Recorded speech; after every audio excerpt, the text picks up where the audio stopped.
২০২৪ সালের জুলাই আগস্টে গণঅভ্যুত্থানে প্রায় ১৪০০ মানুষ নিহত এবং হাজারো মানুষ আহত হয় এমন একটি রিপোর্ট প্রকাশ করে জাতিসংঘ।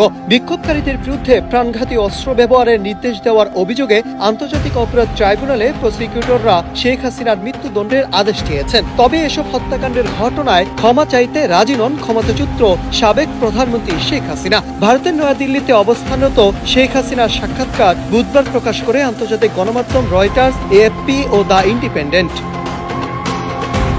ওই সাক্ষাৎকারে তিনি তার বিরুদ্ধে মানবতা বিরোধী অপরাধের অভিযোগ প্রত্যাখ্যান করেছেন এবং চলমান বিচারকে রাজনৈতিক উদ্দেশ্য প্রণোদিত বলে মন্তব্য করেছেন। এদিকে আন্তর্জাতিক অপরাধ ট্রাইব্যুনালে তার কিছু অডিও উপস্থাপন করা হয়েছে, যেখানে তিনি গুলি চালানোর নির্দেশ দিয়েছেন। এসব বিষয়ে এফপির কাছে শেখ হাসিনা দাবি করেছেন, অডিওটির কথাগুলো ভুলভাবে উপস্থাপন করা হয়েছে। আমার বিরুদ্ধে যে অভিযোগ, আমি নিজে বাহিনীগুলোকে আন্দোলনে গুলি চালাতে বলেছি, এটা মিথ্যা। যদিও তিনি স্বীকার করে বলেছেন, চেইন অব কমান্ডের ভিতরে কিছু ভুল অবশ্যই হয়েছিল।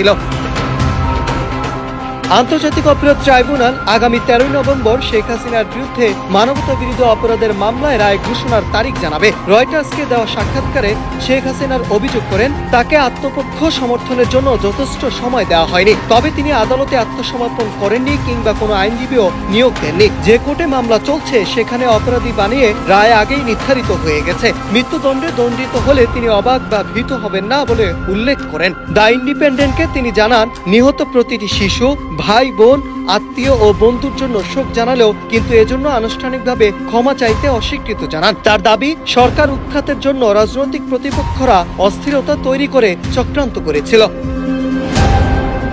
ওই প্রতিবেদনে আরো বলা হয়, শেখ হাসিনা দাবি করেন, আওয়ামী লীগ সহ প্রধান সব রাজনৈতিক দলের অংশগ্রহণ ছাড়া নির্বাচন গ্রহণযোগ্য হবে না। কার্যকর রাজনৈতিক ব্যবস্থা চাইলে আপনি লাখ লাখ মানুষকে ভোটাধিকার থেকে বঞ্চিত করতে পারেন না। তবে বিগত আমলে বিরোধী দলগুলো ছাড়াই নির্বাচন করেছিল শেখ হাসিনা সরকার, যেগুলোতে লাখ লাখ ভোটাধিকার থেকে বঞ্চিত হয়েছিল।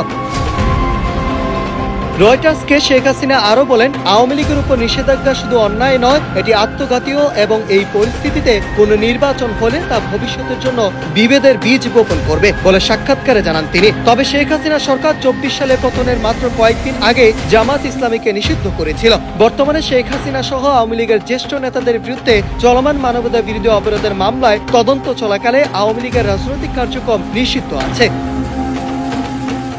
দেশে ফেরার জন্য শর্ত দিয়ে রয়টার্সকে শেখ হাসিনা বলেন, আমি দেশে ফিরতে চাই, তবে শর্ত একটাই, সেখানে বৈধ সরকার থাকতে হবে, সংবিধান অটুট থাকতে হবে এবং প্রকৃত আইন শৃঙ্খলা বজায় রাখতে হবে। তার দলকে বাদ দিয়ে নির্বাচনের মাধ্যমে যে সরকারই হোক, তাদের সময় তিনি দেশে ফিরবেন না এবং তিনি ভারতেই অবস্থান করবেন। এদিকে আওয়ামী লীগ রাজনৈতিক কার্যক্রমের উপর নিষেধাজ্ঞার বিরুদ্ধে আইনি ও কূটনৈতিক পথ খোঁজার চেষ্টা করছে দলটি। ২৪ সালে জুলাই গণঅভ্যুত্থানে সহিংস দমন পীড়ন ও আওয়ামী লীগ শাসনামলে গুম সহ বেশ কয়েকটি অভিযোগে শেখ হাসিনার বিরুদ্ধে আন্তর্জাতিক অপরাধ ট্রাইব্যুনালে মানবতা বিরোধী অপরাধের মামলায় চলমান থাকায় ট্রাইব্যুনালে গণমাধ্যম ও সামাজিক যোগাযোগ মাধ্যমে ক্ষমতাচ্যুত প্রধানমন্ত্রী যে কোনো বিদ্বেষমূলক বক্তব্য প্রচার নিষিদ্ধ করা হয়। Nahid Hasan, news desk, Ittefaq.